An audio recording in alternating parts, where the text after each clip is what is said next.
So first of all, very good morning to my all students. In previous video, we have completed two type of the solution. Okay, and now today we will discuss about the importance of osmosis process. ठीक है, all students mute your mic. Okay, सभी students अपना mic को mute कर लें. ठीक है, importance of osmosis. तो first of all again revise the osmosis process. osmosis process क्या होती है? osmosis process the molecules, किसके molecules? solvent molecules. The movement of solvent molecules from higher concentration to lower concentration with the help of membrane, that is known as the transportation. तो अब इसके हमें importance मालूम करने हैं कि इसके इम्पोर्टेंस क्या है, इसका यूज क्या है, एग्जैक्टली हमें इसके यूज डिसाइड करने हैं. तो first use is a root absorb water by soil, water from soil by osmosis. Means कि जो हमारा क्या कहते हैं रूट है वो वाटर एब्जॉर्ब करता है किस प्रोसेस के थ्रू? आपकी ऑस्मोसिस प्रोसेस के थ्रू. किस प्रोसेस के थ्रू? ऑस्मोसिस प्रोसेस के थ्रू वाटर क्या करता है? एब्जॉर्ब करता है. तो दैट इज द फर्स्ट. ठीक है, फिर यहाँ पर दूसरा क्या है? Cell to cell movement of water absorb by root also take place by the osmosis. देखिए यहाँ पर दो चीजें आ गई. यहाँ पर आप एक दो चीजें देखिए, थोड़ा सा इसको समझ लेते हैं. क्या दो चीजें हैं? तो देखिए एक सेल ये बनी हुई है आपकी, एक सेल ये है और इसी के बगल से एक सेल ये बना दी हमने. ठीक, अब ये इसमें भी साइटोप्लाज्म है और इसमें भी साइटोप्लाज्म है. तो जो साइटोप्लाज्म है ये भी तो मूव करेंगे ना, बिकॉज सपोज दैट इसमें कोई फिजिकल इम्पैक्ट हो गया तो इसका साइटोप्लाज्म कम हो गया. तो इसके थ्रू जो वाटर मूव कर रहे हैं तो कौन से प्रोसेस करेंगे? ऑस्मोसिस प्रोसेस ही करेंगे. क्योंकि देखिए बीच में क्या है? प्लाज्मा मेम्ब्रेन है ना. इन दोनों के बीच में क्या है? इन दोनों के बीच में प्लाज्मा मेम्ब्रेन आपको दिख रही है ना. ये देखिए इन दोनों के बीच में एक कॉमन प्लाज्मा मेम्ब्रेन है जिसके थ्रू मॉलिक्यूल्स मूव कर रहे हैं. क्लियर हो गया? ये चीज क्लियर हुई. तो जो ऑस्मोसिस है वो कहाँ कहाँ हेल्प करती है? In the case of plants. In the case of plants पहला रूट के द्वारा वाटर को एब्जॉर्ब करती है. क्या होता है कि ये रूट है और ये रूट हेयर है और यहाँ पर सॉइल मॉलिक्यूल्स हैं. ठीक है, ये सॉइल हैं. तो सॉइल से क्या करते हैं? वाटर को एब्जॉर्ब करते हैं. पहला तो रूट के द्वारा वाटर को एब्जॉर्ब किया जाता है, that is the first function. फिर दूसरा फंक्शन क्या है कि देखो ये रूट बनाई हमने. ठीक है, सपोज दैट ये रूट बनाई. अब ये भी रूट भी तो बहुत सारी सेल्स होंगी ना. अब देखो इन सेल ने तो वाटर एब्जॉर्ब कर लिया एनवायरमेंट से, एनवायरमेंट बोले तो सॉइल से. ठीक है, बट अब यहाँ पर जो सेल है वो कैसे करेंगी? उनमें वाटर कैसे मूव करेगा? तो देखो ये सेल टू सेल कम्युनिकेट करेंगी. ये क्या करेंगी? सेल टू सेल कम्युनिकेट करेंगी. ठीक है, जैसे कि इस सेल को इस सेल से पहुंचा दिया गया. तो दो मेन वर्क हैं किसके? ऑस्मोसिस के. दोनों वर्क समझ में आ गए. And that is the also known the importance. ये क्या कहलाते हैं? इम्पोर्टेंस कहलाते हैं. ठीक है, ये इम्पोर्टेंस भी कहलाते हैं. अब देखिए यहाँ पर बात हो रही है पैसिव एंड एक्टिव ट्रांसपोर्ट. देखिए ट्रांसपोर्ट का मतलब तो समझ में आ ही रहा होगा कि मॉलिक्यूल्स का मूव करना. मॉलिक्यूल्स का क्या करना? मूव करना. कोई मॉलिक्यूल्स यहाँ से मूव करके यहाँ पहुंच रहा है, that is known the transportation. That is known as the transportation. ठीक है, ये ट्रांसपोर्टेशन है. लेकिन ये कितने टाइप्स का होता है? ये टू टाइप्स का होता है. पहला आपका एक्टिव और दूसरा है आपका पैसिव.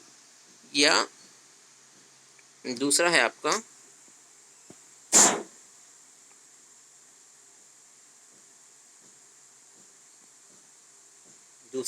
पैसिव. ठीक है, अब एक्टिव और पैसिव क्या है? एक्टिव मीन्स जो बहुत एक्टिव रहे. इंसान एक्टिव कब होता है? इंसान एक्टिव कब होता है बेटा? जब उसको एनर्जी मिली होती है. इंसान एक्टिव कब होगा? जब उसको क्या मिलेगी? एनर्जी मिलेगी. तो देखिए एक्टिव ट्रांसपोर्ट के लिए हमें किसकी जरूरत होती है? एनर्जी की जरूरत होती है. किसकी जरूरत होती है? एनर्जी की जरूरत होती है. ठीक है, एक्टिव ट्रांसपोर्ट के लिए किसकी जरूरत होती है? एनर्जी के लिए. और जब बिना एनर्जी के विदाउट एनर्जी ट्रांसपोर्टेशन होता है, मीन्स किसी ट्रांसपोर्टेशन में एनर्जी की जरूरत नहीं होती है, तो हम उसको बोलते हैं पैसिव ट्रांसपोर्ट. एक्टिव समझ लीजिए, पैसिव जस्ट अपोजिट हो जाएगा। Active means activity, active means समझ रहे हो ना, फुर्तीला। और किसी चीज को एक्टिव करने के लिए हमें क्या चाहिए होता है? एनर्जी। भाई कोई इंसान दौड़ रहा है, सपोज दैट ये एक लड़का है, ठीक है, और ये बेचारा बहुत तेज से दौड़ रहा है। जब घर जाएगा तो क्या करेगा? जब ये घर जाएगा तो क्या करेगा? ग्लूकोज पिएगा। सपोज दैट ये क्या है? एक है बॉय, ठीक है, और एक ये भी बॉय है, एक ये बॉय है, ठीक है। अब देखिए, ये वाला है एक्टिव, ये वाला क्या है? एक्टिव है, और ये क्या है? पैसिव है। ये क्या है? पैसिव है। तो देखिए, इसने तो खूब एनर्जी ड्रिंक पी हुई है तो तेज दौड़ जाएगा। इसमें तेज कौन दौड़ेगा? इसने कुछ भी एनर्जी ड्रिंक नहीं ली हुई है, इसने कुछ भी नहीं खाया पिया घर में, इसने खूब सारा नाश्ता किया हुआ है। तो अब इसको स्कूल जाना है तो तेजी से कौन चढ़ेगा स्कूल की स्टेयर? कौन जाएगा? ये वाला, क्योंकि इसने तो खूब दम से खाना पीना खा लिया है ना, तो ये करेगा, बिकॉज इसने एनर्जी ले ली, इसको एनर्जी मिल गई, तो ये एक्टिव है। और इसको एनर्जी नहीं मिली तो ये क्या है? पैसिव है। तो एक्टिव एंड पैसिव ट्रांसपोर्ट समझ में आ गया? बहुत सिंपल सा है, सिर्फ एनर्जी ही इनमें, इनके बीच में डिफरेंस है। चलो रीड कर लेते हैं। एक्टिव पैसिव ट्रांसपोर्ट क्या होते हैं? The movement of molecule by diffusion और osmosis, that is the same term. Diffusion और ऑस्मोसिस दोनों क्या होते हैं? सेम टर्म होते हैं, बस डिफरेंस ये होता है कि ऑस्मोसिस के केस में सॉल्वेंट मॉलिक्यूल्स मूव करते हैं और मेम्ब्रेन पाई जाती है। क्या पाई जाती है? मेम्ब्रेन पाई जाती है। बस यही दो डिफरेंस है, बाकी कोई डिफरेंस नहीं है, ठीक है। तो डिफ्यूजन या osmosis called the passive transport because no energy, देखिए यहाँ पर दे दिया गया, no energy is spent to a cell during the transport, means energy की जरूरत नहीं पड़ती है इस ट्रांसपोर्ट में। किस ट्रांसपोर्ट में? पैसिव ट्रांसपोर्ट में, ठीक है, एनर्जी की जरूरत नहीं पड़ती है। That's a basic difference. अब हम बात करते हैं एक्टिव ट्रांसपोर्ट में। In the living cell, some molecules and ions move from higher concentration to lower concentration into the cell having the higher concentration। देखिए क्या कहना चाह रहा है, थोड़ा अच्छे से पढ़ते हैं। यहाँ पर देखिए थोड़ा सा एग्जैक्टली ये क्या कर रहा है? मॉलिक्यूल्स की बात कर रहा है। अब देखिएगा थोड़ा सा, अब इसी थोड़ा सा इसने डिफ्यूजन को डिफिनेशन को घुमा दिया है। देखो, एक हमने ये बनाया पॉट, देखिएगा इसी चीज, दोनों एक ही वर्ड है, जो हमने कल समझाया था वो वही। अब यहाँ पर देखिए, इसमें सिर्फ इतने डॉट हैं, और इसमें देखिए कंसंट्रेशन किस में ज्यादा है? कंसंट्रेशन किस में ज्यादा है? अगर देखो सॉल्यूट के अकॉर्डिंग देखा जाए तो ये सबसे ज्यादा कंसंट्रेटेड है। तो एक अगर देखा जाए तो ये सबसे ज्यादा कंसंट्रेटेड है, ये डाइल्यूट है। ये क्या है? डाइल्यूट है। ये वाला डाइल्यूट है, मतलब इसमें सॉल्यूट नहीं है ज्यादा। अब हम सॉल्वेंट की कैटेगरी देखें तो इसमें वाटर ज्यादा है, तो सॉल्वेंट की अगर बात करें, सॉल्वेंट की बात करें तो ये हायर कंसंट्रेशन है, ये लो कंसंट्रेशन। अब जब ऑस्मोसिस होगी तो जो वाटर मॉलिक्यूल है वो मूव करेगा यहां से यहां, जो वाटर मॉलिक्यूल्स है वो मूव करेगा ग्रीन टू ब्लू। बट जो सॉल्यूट मॉलिक्यूल्स है वो मूव करेगा, जो सॉल्यूट मॉलिक्यूल है वो मूव करेगा किससे? वो मूव करेगा ब्लू टू ग्रीन, क्योंकि दोनों अपनी हायर कंसंट्रेशन की तरफ तो मूव कर रहे हैं, ठीक है। तो इस दोनों कंडीशन में देखिए क्या हो रहा है, दोनों की ही कंडीशन में कंसंट्रेशन इक्वल हो रहा है। कैसे? देखो, इसमें वाटर कम है, इसमें वाटर ज्यादा है, तो जब इससे वाटर जाएगा इसमें तो ये डाइल्यूट हो जाएगा। अब देखो, इसमें सॉल्यूशन मीन सॉल्वेंट कम है, इसमें चीनी कम है, तो चीनी के मॉलिक्यूल्स, चीनी मीन शक्कर, शुगर मॉलिक्यूल्स यहाँ चले जाएंगे तो ये मीठा ज्यादा हो जाएगा। और एक ऐसी कंडीशन होगी कि इसका भी सॉल्यूशन कंसंट्रेशन और इसका कंसंट्रेशन क्या हो जाएगा? इक्वल हो जाएंगे। जब ये इक्वल हो जाएंगे तो आइसोटोनिक कहलाने लगेंगे। क्लियर हो गया ना? तो दोनों जो बात यहाँ पे कह रहे हैं ना, दोनों सेम है, कंफ्यूज मत होइएगा, दोनों सेम ही टर्म को ये यहाँ पर कहना चाह रहा है। देखिए फिर से एक बार रीड करते हैं। In living cells some molecules like and ions, ions क्या होते हैं? आयंस ऐसे होते हैं जिनमें इलेक्ट्रॉन एक्साइटेड फॉर्म पे पाया जाता है। जैसे कि देखो, एक हमने लिखा Na, this is the molecule, but अगर हमने लिख दिया Na+ तो दैट इज द आयन। ये क्या है? ये है आपका आयन, ठीक है, ये आपका क्या है? आयन है। क्लियर हो गया ना? जैसे हमने क्या लिखा? Mg, हमने क्या लिखा? Mg लिख गया, लेकिन अगर हम इसको Mg+2 लिख दें तो ये हो गया आयन। तो देखिए एक्टिव ट्रांसपोर्ट में मैक्सिमम टाइम आयन मूव करते हैं। कौन मूव करते हैं? आयन मूव करते हैं, ठीक है। तो देखिए आयन मूव करेंगे, फिर क्या होगा कि ट्रांसपोर्टेड द हायर कंसंट्रेशन। अच्छा ओके, तो ion move from region of the lower concentration. कहाँ आयन कहाँ मूव करेंगे भाई? आयन कौन होंगे ना? आयन तो सॉल्यूट हो गए ना। हमने वाटर में शुगर डिसॉल्व की है तो शुगर ही आयन के फॉर्म पर ब्रेक होगी। तो ये किसकी बात कर रहा है? सॉल्यूट की बात कर रहा है। किसकी बात कर रहा है? सॉल्यूट की बात कर रहा है। इसी वजह से यहाँ पर आ रहा है lower concentration into the cell having the higher concentration. कहाँ से? लोअर कंसंट्रेशन की सेल में जाएगा हायर कंसंट्रेशन से, ठीक है।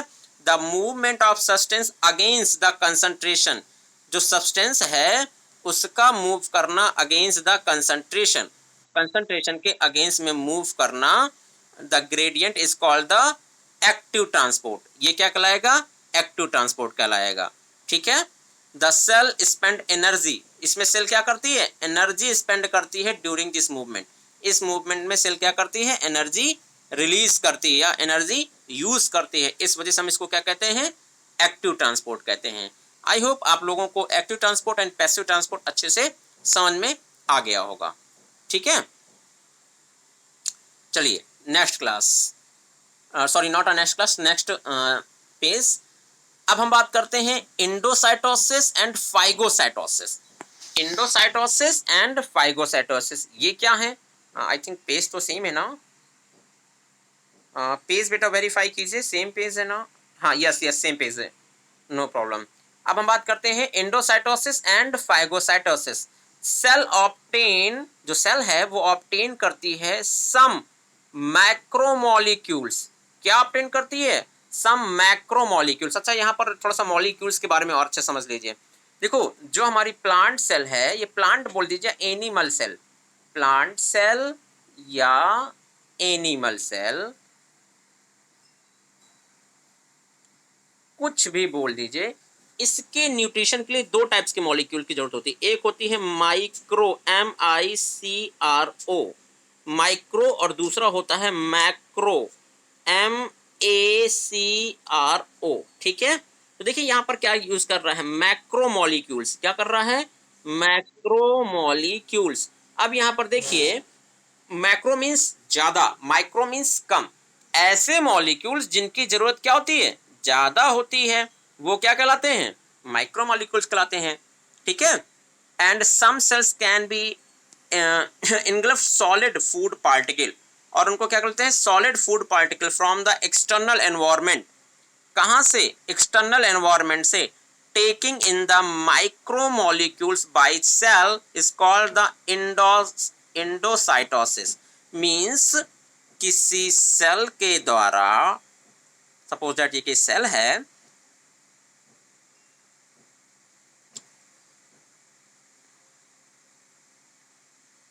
ठीक है, ये हमने एक सेल बना दी, ठीक है।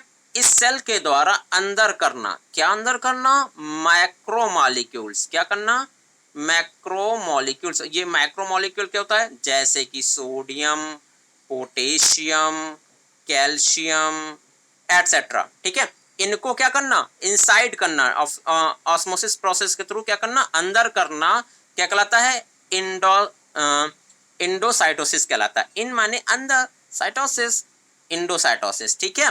And the infilling of the solid food particle means, अब देखो जैसे कि अमीबा, देखो ये एक अमीबा है, ठीक है, ये एक अमीबा, एक यहाँ पर फूड पार्टिकल है, यहाँ पर क्या है? एक फूड पार्टिकल है। अब अमीबा क्या करता है बेटा? ये पूरी की पूरी सॉलिड बॉडी को ही अपने अंदर, सॉलिड बॉडी को, अभी देखो यहाँ पर हम सॉलिड बॉडी नहीं कर रहे हैं ना, यहाँ पर हम क्या करते हैं? लिक्विड फॉर्म पर कर रहे हैं। लेकिन ये क्या करे? पूरी की पूरी सॉलिड बॉडी को अपने अंदर कर ले। मीन्स अगर हम किसी सॉलिड बॉडी को क्या करते हैं? इनसाइड द बॉडी कर लेते हैं, मतलब अंदर कर लेते हैं, तो वो क्या कहलाता है? वो कहलाता है फैगोसाइट्स। क्या कहलाता है? फैगोसाइट। जैसे कि देखो, आपने अभी आगे पढ़ोगे न्यूट्रिशन इन अमीबा। अमीबा में न्यूट्रिशन कौन सा? देखो, अमीबा का कोई शेप नहीं होता बेटा, फिक्स होता है, ठीक है। और इसको ये फूड मटेरियल खाना है, तो ये क्या करेगा? सूडोपोडिया का फॉर्मेशन करेगा। क्या करेगा? सूडोपोडिया का फॉर्मेशन करेगा और अपना शेप चेंज करके इस पूरे फूड पार्टिकल को अपने बॉडी के अंदर ले जाएगा, ठीक है, फूड वैक्यूल के फॉर्म पर। देखिए अंदर, तो देखिए पूरा का पूरा सॉलिड फूड को अंदर ले गया ना। जब हम किसी सॉलिड फूड को अंदर इनसाइड कर लेते हैं तो हम उसको बोलते हैं फैगोसाइट्स। हम उसको क्या बोलते हैं? फैगोसाइट्स। क्लियर हो गया? Phagocytes. This is possible because the flexibility of plasma membrane. ये किसकी वजह से होता है? प्लाज्मा मेम्ब्रेन के फ्लेक्सिबिलिटी के कारण। अगर हम क्या करें, प्लाज्मा मेम्ब्रेन क्या हो? फ्लेक्सिबल ना हो। सपोज दैट ये एक अमीबा है और इसका शेप फिक्स हो, अब ये फ्लेक्सिबल ना हो तो यहाँ पर फूड पार्टिकल घूमता रहेगा। अब इतना बड़ा ऐसा तो होता नहीं कि ये टूट जाएगा और ये अंदर चला जाएगा, ऐसा तो होता नहीं है। तो ये किसकी वजह से पॉसिबल हो पाता है? फ्लेक्सिबिलिटी। फ्लेक्सिबिलिटी के कारण ही क्या बना पाते हैं अमीबा? सूडोपोडिया का फॉर्मेशन कर लेते हैं। सूडोपोडिया, देखिए ये सूडोपोडिया बना लिया। सूडो मीन्स होता है फॉल्स, पोडिया मीन्स पैर लाइक स्ट्रक्चर। और फिर धीमे धीमे ये यहाँ से अटैच हो जाएंगे। धीमे धीमे क्या होंगे? ये यहाँ से अटैच हो जाएंगे। तो ये किसके द्वारा पॉसिबल हो पाता है? ये पॉसिबल हो पाता है आपके फ्लेक्सिबिलिटी ऑफ प्लाज्मा मेम्ब्रेन। जैसे एग्जांपल भी दे दिया, आई थिंक इन्होंने, देखिए दिया है, amoeba obtain food by the phagocytes. जो अमीबा है वो अपना फूड किसके थ्रू लेता है? फैगोसाइटोसिस के थ्रू लेता है। And WBC engulf to involve of microbes by the phagocytes means जो WBC हमारे अंदर जो पाई जाती है, WBC वो भी एंटीबॉडी जो एंटीजन होता है उसको फैगोसाइट्स कर लेती है, उसको खा जाती है, पकड़ करके अपने अंदर डायरेक्ट कर लेती है। क्लियर हो गया? तो ये पॉइंट आपको समझ आ गया, endocytosis and phagocytosis. Endo means क्या होता है?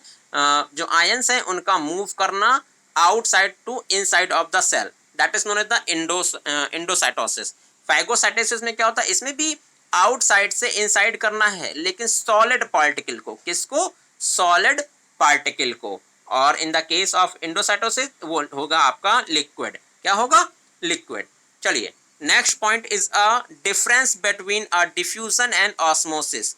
इनके बीच में क्या डिफरेंस होता है? सबसे पहला डिफ्यूजन एंड ऑस्मोसिस। देखिए मैं सारे पॉइंट डिस्कस कर चुका हूँ, लेकिन फिर से हम क्या करते हैं, थोड़ा सा डिस्कस कर लेते हैं। क्या क्या है? इट्स मूवमेंट ऑफ मॉलिक्यूल्स और पार्टिकल। जो डिफ्यूजन होते हैं वो किसके मूवमेंट होते हैं? मॉलिक्यूल्स के या पार्टिकल के। बट ऑस्मोसिस क्या होता है? It movement of water molecules. किसके मूवमेंट को ऑस्मोसिस कहते हैं? Water molecules. और वाटर क्या है? वाटर है आपका सॉल्वेंट। वाटर क्या है? वाटर है आपका सॉल्वेंट। वाटर क्या है? सॉल्वेंट है। ठीक है, पहला डिस्कस हो गया। फिर कह रहा है diffusion can occur in liquid and gaseous medium. Diffusion किसमें हो सकता है? लिक्विड में हो जाएगा और गैसियस में हो जाएगा। लेकिन osmosis only occur in the aqueous medium. Aqueous means liquid.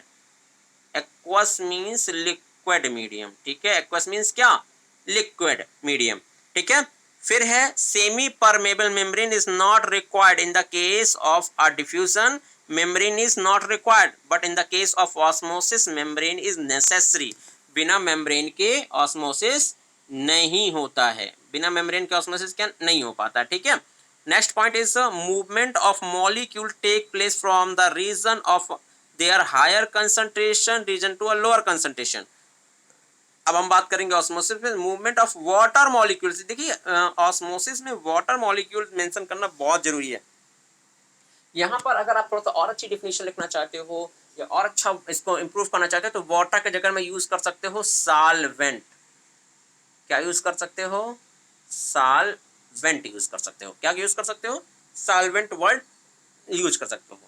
ठीक है, water molecule take place from the region of more concentration to lower concentration. Clear है? तो that is the difference between the diffusion and